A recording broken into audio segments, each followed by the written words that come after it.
Analicemos el apartado 4 del capítulo 9, los efectos de un aumento del precio del petróleo. El objetivo de este apartado es analizar qué pasa con los componentes de la oferta agregada, ya que hasta el momento solamente habíamos visto lo que ocasionaban los componentes de la demanda agregada, o en síntesis un cambio en la demanda agregada, pero los componentes de la oferta también son importantes. ¿Cómo impacta esto en la economía? Esta es la evolución del precio del petróleo. Si bien tenemos los precios nominales, lo que nos interesa son los precios reales, ya que permite ver la evolución del nivel real del precio del petróleo. Y es lo que viene representado por la gráfica de color rojo, en la cual vemos una evolución que ha tendido en tres ocasiones a una alza sostenida y además fuerte en su nivel de precios. De esas tres subidas, concentrémonos en dos, la que se dio en la década del 270 y la que se dio en la década del año 2000. Aquí obedecieron las dos fuertes subidas del precio real del petróleo. En la década de 1970 hubo dos factores, la creación de la OPEP y las guerras y revoluciones en Oriente Medio. Y en la década de 2000 hubo un factor que fue el veloz crecimiento de las economías emergentes, especialmente el caso de China. Una vez reconocidas las causas, es importante preguntarse los efectos. ¿Qué consecuencias tuvo este aumento del precio del petróleo? Es decir, ¿qué efectos a corto y medio plazo esperaríamos que tuvieran esas subidas? Para eso tenemos que emplear nuestro modelo. Nuestro modelo había sido simplificado ya desde el capítulo 7, uno en el que como único factor de producción teníamos al trabajo y que estábamos dejando el capital o las materias primas de lado, ya que a pesar de no considerarlas, el modelo podía seguir explicando gran parte de la realidad. Sin embargo, ya que estamos tratando del petróleo, una materia prima, pues lo correcto sería ampliarlo, es decir, considerar como determinante de la producción no solamente el nivel de empleo o el factor trabajo, sino también las materias primas. Esa sería la opción uno, modificar la función de producción. Pero otra opción es captar la subida del precio del petróleo como un aumento de M. M era el margen del precio sobre el salario, que estaba en nuestro modelo original. Y esa es la solución por la cual se va a optar en este apartado. La justificación es que la subida del precio del petróleo eleva el coste de producción, obligando a las empresas a subir los precios para mantener la misma tasa de beneficio. De esta manera se puede internalizar esta perturbación del aumento de precios del petróleo en nuestro modelo básico. Una vez solucionado el problema sobre la introducción del aumento del precio del petróleo en nuestro modelo básico, podemos preguntarnos, y un paso indispensable para seguir con el análisis, es qué pasa con la tasa natural de desempleo. El gráfico describe bien lo que pasa. El razonamiento es el siguiente. Cuanto mayor sea el margen, hemos dicho que este aumento del precio del petróleo se puede considerar como, en nuestro modelo básico, como un aumento del margen de las empresas, entonces menor será el salario real. Que si bien el lado izquierdo de este gráfico, pues el salario real por el lado de las empresas estaba determinado por 1/1 más M. M era el margen, por lo tanto, si el margen aumenta, pues el nivel de salario real va a disminuir. Lo que tenemos en ese punto. La explicación es que, como las empresas tienen que pagar más por el petróleo, el salario que pueden pagar es más bajo, y lograr que los trabajadores acepten ese salario real más bajo exige un aumento del desempleo, algo, digamos que inevitable.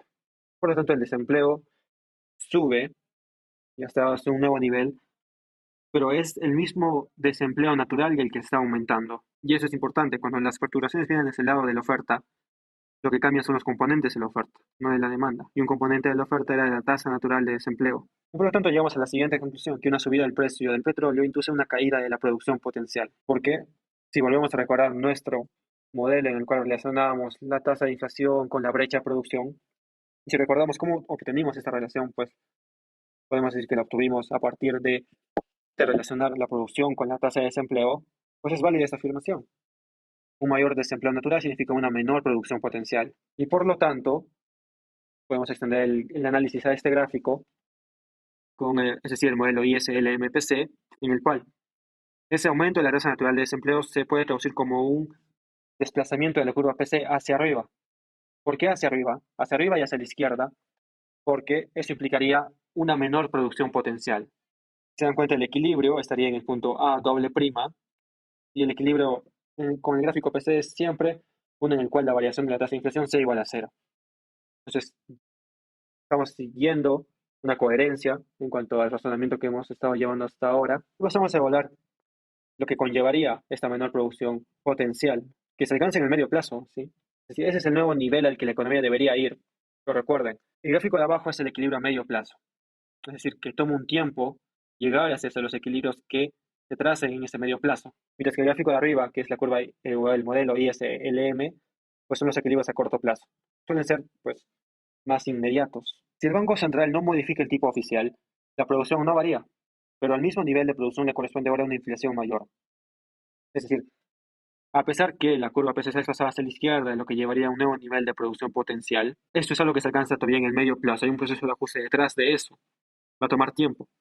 Y por lo tanto, en el momento actual, podríamos decir que la producción aún no ha ido hacia su nuevo nivel de producción potencial. Es decir, aún continuamos con el nivel de producción potencial Y sub n y no Y' sub n. El desequilibrio en el cual nos encontramos es A', que se corresponde con una variación de la tasa de inflación creciente, tal como lo ven en el gráfico. La explicación es que las empresas suben sus precios, por lo que la inflación es más alta. El equilibrio a corto plazo está en el punto A'. Sin embargo, en algún momento el Banco Central tendrá que elevar el tipo oficial para estabilizar la inflación. Es algo necesario de hacer, lo cual llevaría a este aumento, desplazamiento de la curva LM hacia arriba, y lo cual debería llevar la economía desde el punto A' hasta el punto A doble prima, que es el que se corresponde ahora sí con la nueva producción potencial, Y' sub n, dando lugar o dando fin a esa presión inflacionaria. Sin embargo, durante ese trayecto, durante este proceso de ajuste, la menor producción va a asociar una mayor inflación. Por lo tanto, diríamos que hay esta inflación. ¿Qué es esta inflación? Pues es tener al mismo tiempo inflación y desempleo. O, en otras palabras, una mayor inflación, pero acompañado de un mayor desempleo. Y no como la curva de Phillips original planteaba, ¿verdad? Que a una mayor inflación había un menor desempleo y viceversa. Ahora, ¿por qué? Porque la perturbación se originó desde el lado de la oferta. Y además, este modelo describe muy bien por qué ocurre eso. Hemos dicho que el Banco Central eleva el tipo de interés, ¿sí? Eso ocasionaría una contracción de la producción en el corto plazo, es decir, menor producción, y si hay una menor producción habrá un mayor desempleo, pero que en ese proceso de ajuste, pues la economía estaba pasando por un periodo de crecimiento de la tasa de inflación, una variación de la tasa de inflación creciente que tiende a estabilizarse, mientras el Banco Central va elevando el tipo de interés real. El aumento del tipo de interés real para controlar esa presión inflacionaria conllevaría en el corto plazo una contracción de la producción. Entonces, al mismo tiempo tendríamos un mayor nivel de inflación acompañada de un mayor nivel de desempleo. Ya creo que bueno, una contracción de la producción, de acuerdo al modelo que hemos desarrollado, es sinónimo de una mayor tasa de desempleo. Hubo tres cuestiones que se pasaron por alto en este análisis, pero que es importante tenerlas en cuenta para tener un análisis más profundo. Se había supuesto que la curva IS no se desplazaba ante este aumento del precio del petróleo, pero claramente es posible que se desplace. Podría darse lugar a una disminución del consumo o a una disminución también de la inversión. Un segundo punto era la evolución de la inflación, y es que la caída de la producción a lo largo del proceso de ajuste será durante algún tiempo mayor que su caída a medio plazo. ¿Y por qué? Porque se pasó por un periodo de presión inflacionaria, que si bien se puede estabilizar, lo que dio como resultado y da como resultado es un mayor nivel de inflación. Y volviendo a diapositivas atrás, vimos que ante esas situaciones lo que se hacía era contraer aún más la economía para dar lugar a una presión deflacionaria, es decir, una disminución de la variación de la tasa de inflación, para de esa manera tener al final del proceso de ajuste una inflación menor a la que se había obtenido. Un tercer punto era que la formación de las expectativas de inflación son importantes, ya que aparece un proceso de recesión para disminuir este nivel de la inflación a raíz de que las expectativas eran adaptativas. Sin embargo, si es que las expectativas estuviesen ancladas, pues no sería necesario contraer la economía por debajo de su nivel potencial, como lo habíamos visto en diapositivas atrás.